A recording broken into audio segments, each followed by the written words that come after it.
আসসালামু আলাইকুম মামা। আপনি তো মনে হয় জানেন কালকা থেকে আমার এইচএসসি পরীক্ষা। দোয়া করেন মামা। হয় বাবা জানি, তোমার মায়ের নম্বরে 1000 টাকা বিকাশ করেছি, টাকাটা তোমার মাওক থেলিও। মার নাম্বারে টাকা দিছেন কেন? আমার নাম্বারে তো বিকাশ আসলো।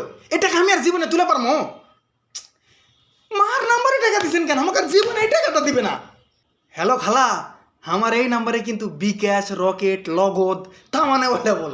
বিকাশ রকেট দে আমি কি করবো রে বা? কালকে থেকে আমার এইচএসসি পরীক্ষা জানেন না, যদি দোয়া টোয়া পাঠানো ওই জন্য কোনো দোয়া পাঠাতে আবার বিকাশ লাগে নাকি? না, মানে টেকা টুকা দিলেন হিনি নাকি?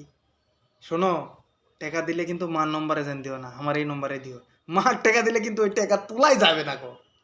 চাচা, কালকে থেকে তো আমার এইচএসসি পরীক্ষা, বাপের তামান সম্পত্তি তো লেগে লিছিন, জানি টাকা টুকা দিবেন না, তুমি সেই সিজি। তো দোয়া টোয়া পারলে করো, আর যদি পাস করি তাহলে তো ভালো হয়, আর ফেল করলে ওই বাপের জেলে জমি লেগে লিছিন ওটা কিছু টাকা দিও। তুই এখন টাকা কি করবো? একটা রিক্সা কিনবো।